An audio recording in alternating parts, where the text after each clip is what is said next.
The ringleader of one of Dayton's worst killing sprees now has a date with death. Marvalis Keene will be executed July 21st.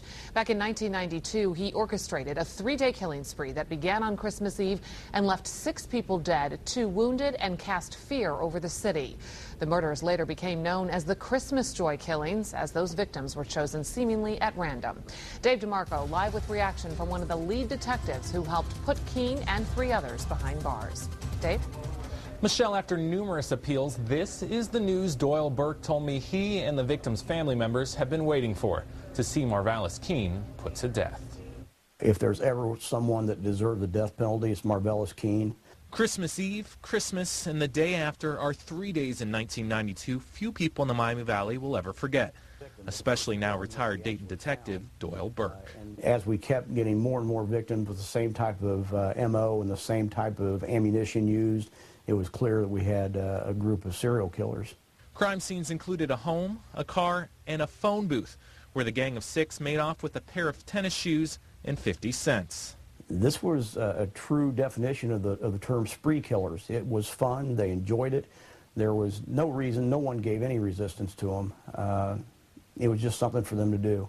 More than 16 years later, the sign of the Shortstop Mini Market has faded. It was the final of those Christmas killings.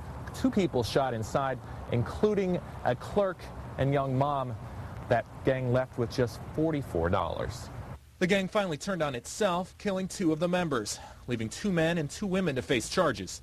Heather Matthews and then 20-year-old Marvalis Keene were the only adults. The first time you shot her, where'd you have the gun? In her mouth. Okay. Then where did you shoot him? I think in the side and then in the head. Burke says Keene never showed remorse, and his lethal injection is the family's only shot at closure. And I don't expect that the execution of Marvalis Keene will prevent the next Marvalis Keene. But it's a punishment that this Marvalis Keene, he needs that, and society needs that, and I'm all for it. But they may never get an answer to that single question, why? Because it still makes no sense. Barring further appeal, Keene will die by lethal injection July 21st at the Southern Ohio Correctional Facility in Lucasville. And as for the other 3 who were convicted, the first is not eligible for parole until the year 2098. Reporting live, Dave DeMarco, 2 News on your side. Okay.